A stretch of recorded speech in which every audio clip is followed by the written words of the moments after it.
Hi everyone, welcome back to my channel Mom's Manual, a manual for all the moms, all the parents.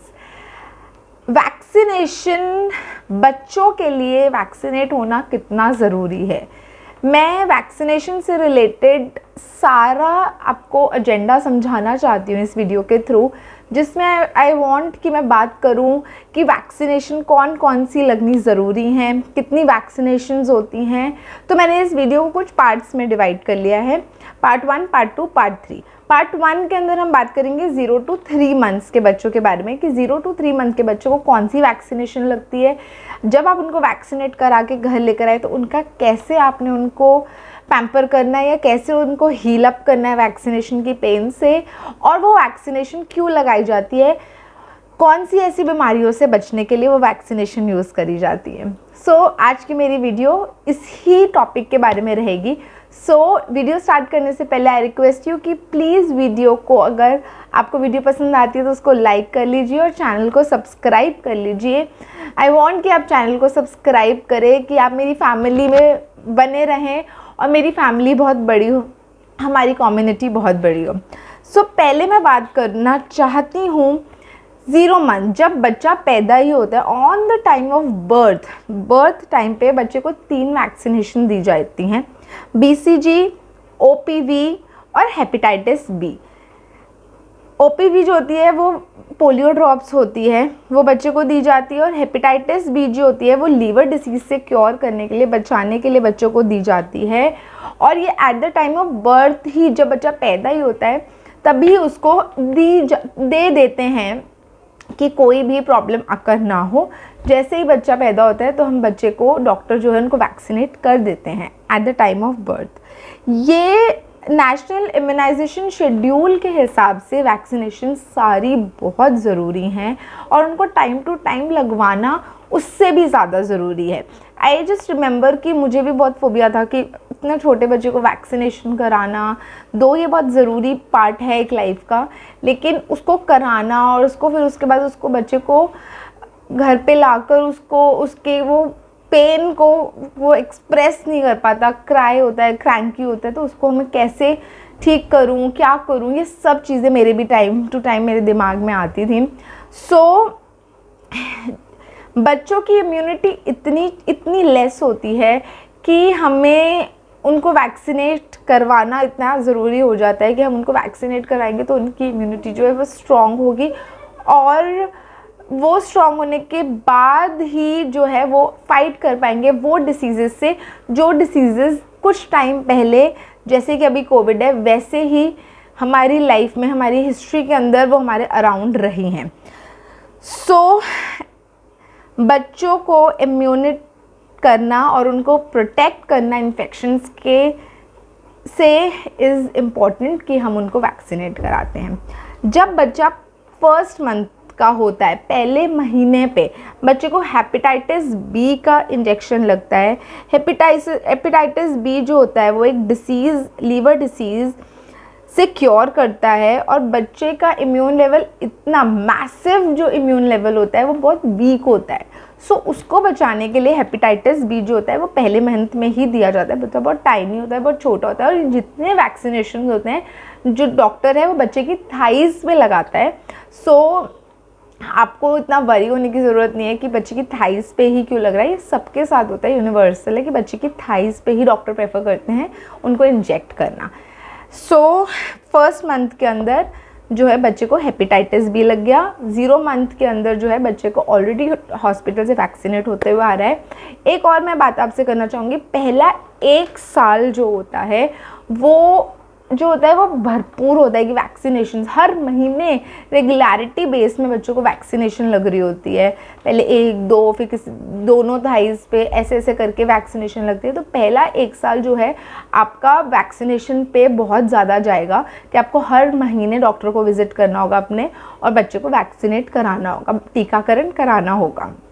आगे जाके वो धीरे धीरे कम होना चालू हो जाता है, और दूसरे से तीसरे साल के अंदर वो बहुत ही साल में 1 या 2 इंजेक्शंस होते हैं जो बच्चों को लगवाने होते हैं। बट पहला साल जो होता है उसमें बहुत सारे इंजेक्शंस होते हैं। अब मैं बात करती हूँ दूसरे महीने की। जब बच्चा दूसरे महीने में आता है तो उसको जो है DTPW या DTPA, पोलियो ड्रॉप्स, OPV1 या IPV1, rota virus first dose, rota virus की फर्स्ट डोज और हिब का इंजेक्शन लगता है, और न्यूमोकॉकल का।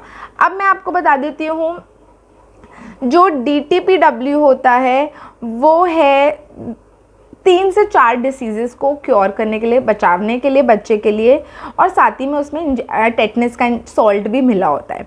सो बच्चा जो है 2 से 3 डिसीज़ेस होती हैं उनसे बच पाए, इसलिए ये इंजेक्शन दिया जाता है। नेक्स्ट आता है पोलियो वैक्सीन। पोलियो वैक्सीन जो है वो बच्चों को ओरली पिलाती है, डॉक्टर प्रेफर करती है बच्चा को इंजेक्शन देने के बाद वो उनको पोलियो ड्रॉप दे देती हैं, वो ओरली होता है। रोटा वायरस और हिब जो होता है, रोटा डिसीज़ और डायरिया, एक्यूट डायरिया से बच्चों को बचाने के लिए ये दोनों इंजेक्शंस जो होते हैं वो दिए जाते हैं। एंड न्यूमोकॉकल जो होती है वो दी जाती है 2 डिसीज़ को क्योर करने के लिए, स्ट्रेप्टोकॉकस एंड निमोनिया। ये दोनों डिसीज़ बहुत डेंजरस होती है, इसलिए ही डॉक्टर इसको स्टार्टिंग के मंथ में ही देना प्रेफर करते हैं। नेक्स्ट जो है DPTW के जो इंजेक्शंस होते हैं, ये जो होते हैं डॉक्टर प्रेफर करती है, मेरी डॉक्टर मुझे गाइड करता है कि आप बच्चे को पेनफुल इंजेक्शंस लगाइए इंस्टेड ऑफ पेनलेस के। तो मैंने नाइशा के टाइम पे ऑप्ट करा था कि मैं उसको पेनफुल इंजेक्शन लगाऊं इंस्टेड ऑफ पेनलेस, बिकॉज मैं चाहती थी कि वो बुखार, वो पेन होना बहुत ज़रूरी है बच्चे की डेवलपमेंट और ग्रोथ के लिए। इवन जो स्टडीज़ हैं वो भी यही बताती हैं कि ज़्यादा बेटर होता है पेनफुल इंजेक्शन, जो मेरी डॉक्टर ने, मेरी पीडियाट्रिशियन ने मुझे eight the time of vaccination guide करा था। नेक्स्ट जो आता है वो 3rd मंथ के बच्चे के ऊपर आते हैं। 3rd मंथ में भी जो 2nd मंथ की वैक्सीनेशन होती है वही रिपीट करा जाता है, बट उसका 2nd डोज लग रही होती है।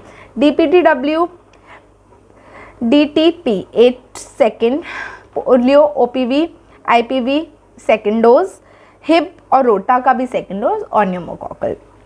ये सारी वैक्सीनेशन 3rd मंथ में भी बच्चों को दी जाती है।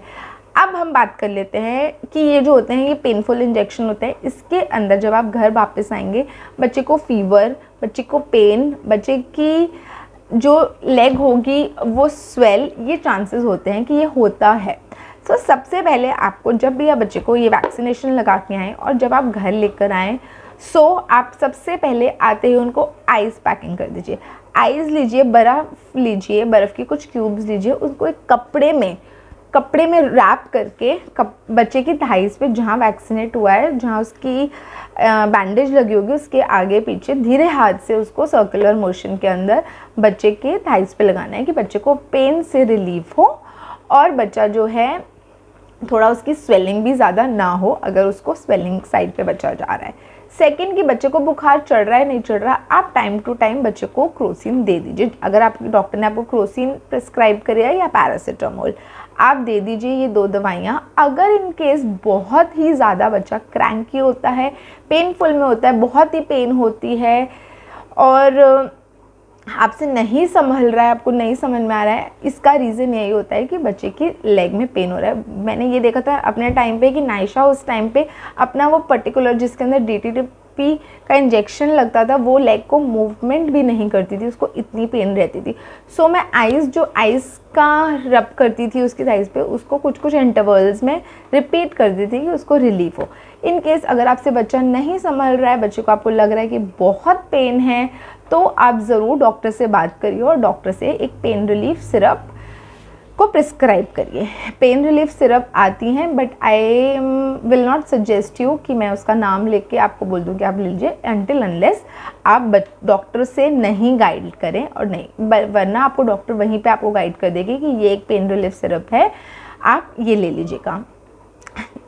इससे बेटर है कि आप बच्चे को जो है अगर आप रेगुलर और आराम से देते रहेंगे आइस का पैक, तो बहुत ज़्यादा बच्चा पेन से रिलीफ होगा। आज हमने बात कर ली है 0 से 3 महीने तक के बच्चे के वैक्सीनेशंस वो क्यों लगाए जाते हैं, किस लिए लगाए जाते हैं, और उनको घर लाके उन बच्चों को हम कैसे केयर करनी चाहिए उसके बारे में।